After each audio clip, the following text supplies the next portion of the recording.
शांति।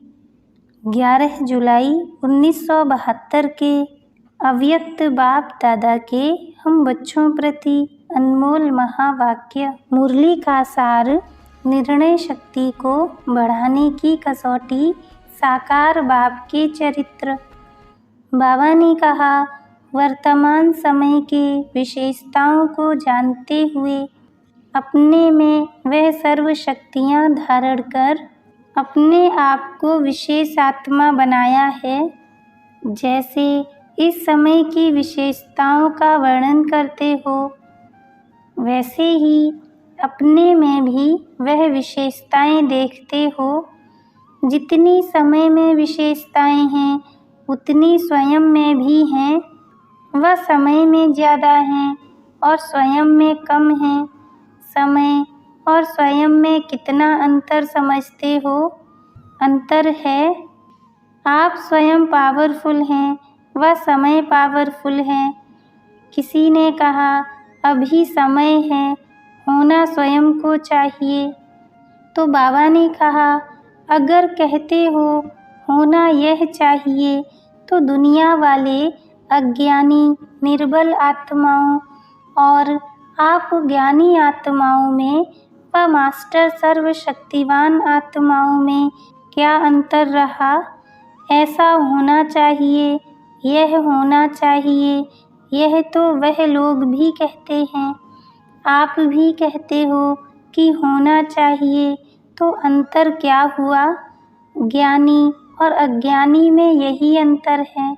जो लोग कहते हैं चाहिए चाहिए, ज्ञानी लोग चाहिए नहीं कहते। जो होना चाहिए वह करके दिखाते हैं। उन्हों का होता है कहना, ज्ञानियों का होता है करना। यही अंतर है। वह सिर्फ कहते हैं, आप करते हो। अगर अब भी आप कहते हो कि यह होना चाहिए, तो अंतर क्या हुआ? अपने आप से पूछो कि समय की क्या क्या विशेषताएं हैं और उन विशेषताओं में से मेरे में क्या क्या विशेषता कम है। अगर कोई एक भी विशेषता कम हुई, तो क्या विशेष आत्माओं में आ सकेंगे? नहीं आ सकेंगे ना। इस समय की विशेषताओं को निकालो तो अनेका अनेक विशेषताएं दिखाई देंगी। उनमें से इस समय की श्रेष्ठ विशेषता कौन सी है? संगम का समय चल रहा है ना। श्रेष्ठ बनने का समय तो है, लेकिन समय की श्रेष्ठता क्या है जो और कोई समय की नहीं हो सकती? इस संगम युग की विशेषता यह है कि संगम युग का हर सेकंड मधुर मेला है। जिस मेले में आत्माओं का बाप से मिलन होता है, यह विशेषता और कोई भी युग में नहीं है। वह यही है। बाप और बच्चों का मेला अथवा मिलन कहो तो इस विशेषता को सदा अपने में धारण करते हुए चलते हो। जैसे संगम युग का हर सेकंड का मेला है, वैसे हर समय अपने आप को बाप के साथ मिलन मनाने का अनुभव करते हो। वह इस महान श्रेष्ठ मेले में चलते चलते कब कब बाप दादा का हाथ छोड़ मेले व मिलन मनाने से वंचित हो जाते हो। जैसे कब कब मेले में कई बच्चे खो जाते हैं ना, माँ बाप का हाथ छोड़ देते। मेला होता है खुशी मनाने के लिए। अगर मेले में कोई बच्चा माँ बाप से बिछुड़ जाए व हाथ साथ छोड़ दे, तो उसको क्या प्राप्ति होगी? खुशी के बजाय और ही अशांत हो जाएंगे। तो ऐसे अपने आप को देखो कि मेले में सदा खुशी की प्राप्ति कर रहा हूँ, सदा मिलन में रहता हूँ। जो सदा मिलन में रहेगा, उसकी निशानी क्या होगी? उनकी विशेषता क्या होगी? अतीन्द्रिय सुख में रहने वाले व सदा मिलन मनाने वाले की निशानी क्या होगी?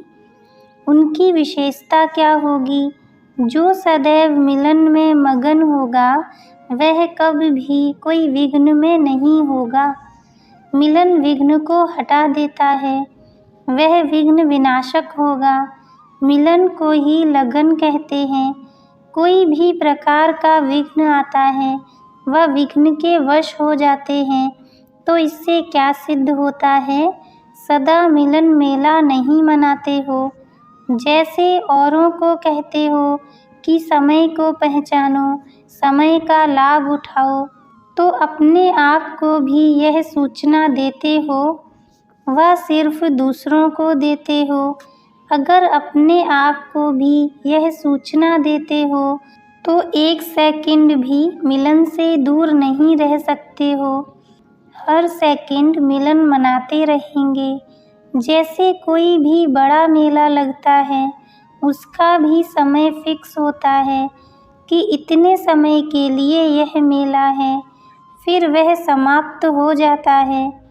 अगर कोई श्रेष्ठ मेला होता है और बहुत थोड़े समय के लिए होता तो क्या किया जाता है? मेले को मनाने का प्रयत्न किया जाता है। वैसे ही इस संगम के मेले को अगर अब नहीं मनाया तो क्या फिर कब यह मेला लगेगा क्या? जबकि सारे कल्प के अंदर यह थोड़ा समय ही बाप और बच्चों का मेला लगता है। तो इतने थोड़े समय के मेले को क्या करना चाहिए? हर सेकंड मनाना चाहिए। तो समय की विशेषताओं को जानते हुए अपने में भी वह विशेषता धारण करो तो स्वतः ही श्रेष्ठ आत्मा बन जावेंगे। लक्ष्य तो सभी का श्रेष्ठ आत्मा बनने का है ना। लक्ष्य श्रेष्ठ बनने का होते हुए भी पुरुषार्थ साधारण क्यों चलता है? लक्ष्य श्रेष्ठ है तो फिर लक्षण साधारण आत्मा का क्यों? इसका कारण क्या है? लक्ष्य को ही भूल जाते हो। लक्ष्य रखने वाले फिर लक्ष्य को भूल जाते। कोई भी विघ्न का निवारण करने की शक्ति कम क्यों है? इसका कारण क्या? निवारण क्यों नहीं कर सकते हो? निवारण न करने के कारण ही जो लक्ष्य रखा है इसको पा नहीं सकते हो, तो निवारण करने की शक्ति कम क्यों होती? श्रीमत पर चलने वाले का तो जैसा लक्ष्य वैसे लक्षण होंगे। अगर लक्ष्य श्रेष्ठ है और लक्षण साधारण हैं तो इसका कारण? क्योंकि विघ्नों को निवारण नहीं कर पाते हो। निवारण न करने का कारण क्या है? किस शक्ति की कमी है? निर्णय शक्ति। यह ठीक है। जब तक निर्णय नहीं कर पाते तब तक निवारण नहीं कर पाते। अगर निर्णय कर लो तो निवारण भी कर लो, लेकिन निर्णय करने में कमी रह जाती है। और निर्णय क्यों नहीं कर पाते हो? क्योंकि निर्विकल्प नहीं होते। व्यर्थ संकल्प विकल्प बुद्धि में होने कारण, बुद्धि क्लियर न होने कारण निर्णय नहीं कर पाते हो और निर्णय न होने कारण निवारण नहीं कर पाते। निवारण न कर सकने कारण कोई न कोई आवरण के वश हो जाते। निवारण नहीं तो आवरण अवश्य है। तो अपने निर्णय शक्ति को बढ़ाने लिए सहज साधन कौन सा दिया हुआ है? जैसे सोने को परखने के लिए कसौटी को रखा जाता है।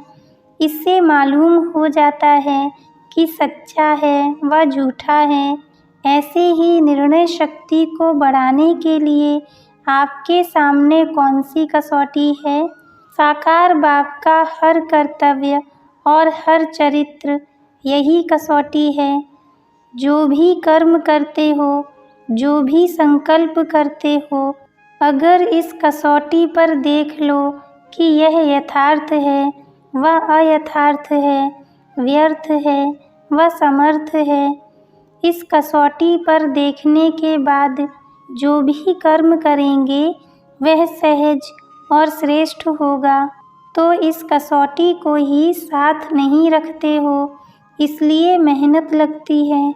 जो सहज युक्ति है इसको भूल जाते हो, इस कारण विघ्नों से मुक्ति नहीं पा सकते हो। अगर सोने का काम करने वाले के पास कसौटी ठीक न हो तो क्या होगा? धोखा खा लेंगे। ऐसे ही अगर यह कसौटी सदा साथ स्मृति में न रखते हो तब मुश्किल अनुभव करते हो। है तो सहज ना, फिर मुश्किल क्यों हो जाता? क्योंकि युक्ति को यूज नहीं करते हो। युक्ति यूज करो तो मुक्ति जरूर हो जाए, चाहे संकल्पों के तूफान से, चाहे कोई भी संबंध द्वारा व प्रकृति व समस्याओं द्वारा कोई भी तूफान व विघ्न आते हैं तो उससे मुक्ति न पाने का कारण युक्ति नहीं, युक्ति युक्त नहीं बने हो। जितना योग युक्त युक्ति युक्त होंगे उतना सर्व विघ्नों से मुक्त जरूर होंगे। सर्व विघ्नों से मुक्त हो या युक्त हो, योग युक्त नहीं रहते हो तब विघ्नों से युक्त हो। जो कोई भी प्रोग्राम रखते हो व भाषण आदि करते हो व किसको भी समझाते हो तो उसमें सभी को मुख्य कौन सी बात सुनाते हो? मुक्ति, जीवन मुक्ति आपका जन्म सिद्ध अधिकार है। तो जब आपका जन्म सिद्ध अधिकार है तो उनको प्राप्त करो। फिर कहते हो अब नहीं तो कब नहीं। तो यह जो मुख्य स्लोगन है, मुक्ति, जीवन मुक्ति, जन्म सिद्ध अधिकार है, इसको आप लोगों ने पाया है। बच्चे बने और अधिकार नहीं पाया, औरों को समझाते हो। बच्चा बना और वर्षे का अधिकारी बना तो यह सिर्फ समझाने का है व प्रैक्टिकल करने की बात है। लायक बनना दूसरी बात है। लेकिन मुक्ति, जीवन मुक्ति का वर्षा मिल गया है व नहीं, यहाँ ही पा लिया है व मुक्ति धाम में मुक्ति और स्वर्ग में जीवन मुक्ति लेना है। भविष्य में तो मिलना है, लेकिन भविष्य के साथ साथ अभी मुक्ति, जीवन मुक्ति नहीं मिली है। जब बाप अभी मिला है तो वर्षा भी अभी मिला है। भविष्य के दिलासे पर चल रहे हो। किसी ने कहा चेक मिला है तो बाबा ने कहा बच्चों को चेक नहीं दिया जाता। बच्चे तो बाप के हर चीज़ पर अधिकारी होते हैं। अधिकारी को चेक का दिलासा नहीं दिया जाता। तो प्रैक्टिकल जो वर्षा है वह अभी प्राप्त होता है। जीवन बंध के साथ ही जीवन मुक्त का अनुभव होता है। वहाँ तो जीवन बंध की बात ही नहीं, वहाँ तो सिर्फ उसी प्रारब्ध में होंगे। मुक्ति धाम के मुक्ति का अनुभव जो अभी कर सकते हो वह वहाँ नहीं कर सकते। तो यह नहीं समझना कि मुक्ति, जीवन मुक्ति का जन्म सिद्ध अधिकार भविष्य में पाना है। नहीं, जब से बच्चे बने तो वर्षा भी पा लिया है। बाकी रहा आज्ञाकारी, वफादार, फरमानबरदार। कहाँ तक बनते हो वह नंबर हैं। वर्षे के अधिकारी तो बन जाते हो। उस वर्षे को जीवन में धारण करके उससे लाभ उठाना वह हरेक की अवस्था पर है। वर्षा देने में बाप कोई अंतर नहीं करता है। लायक और नालायक बनने पर अंतर हो जाता है। इसलिए कहा कि जन्म सिद्ध अधिकार अपने आप में सदा प्राप्ति करते हो। सदा मुक्त रहना चाहिए ना, देह से, देह के संबंध से भी मुक्त और पुरानी दुनिया की स्मृति से भी मुक्त। मुक्त नहीं बने हो। मुक्ति की अवस्था का अनुभव अगर करते हो तो मुक्त होने बाद जीवन मुक्त का अनुभव ऑटोमेटिकली हो जाता है।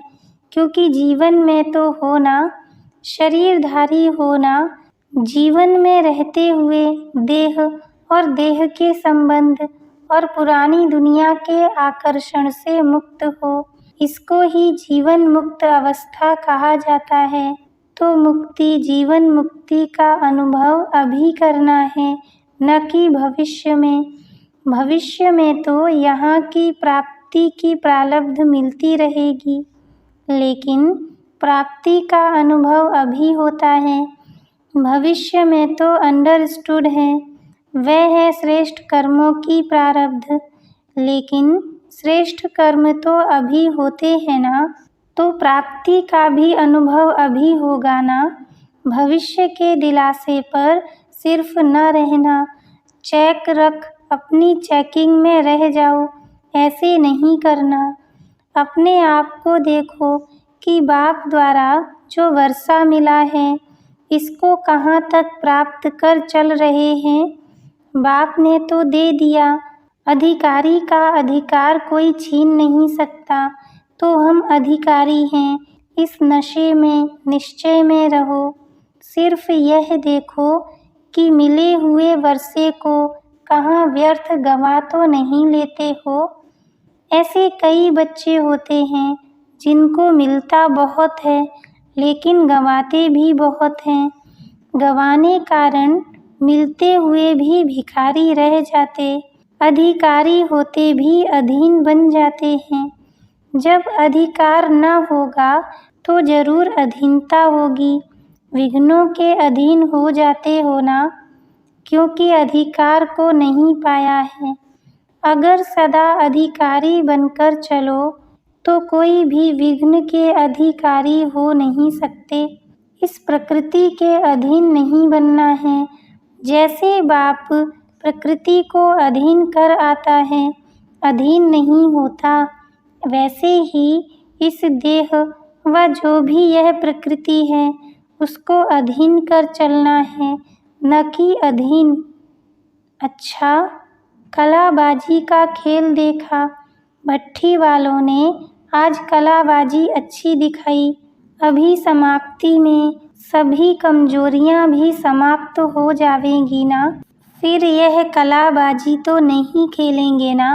सदा मुक्ति और जीवन मुक्ति, अधिकार के निश्चय और नशे में रहने वाले सर्वश्रेष्ठताओं को धारण कर श्रेष्ठ आत्मा बनने वाली आत्माओं को याद, प्यार और नमस्ते।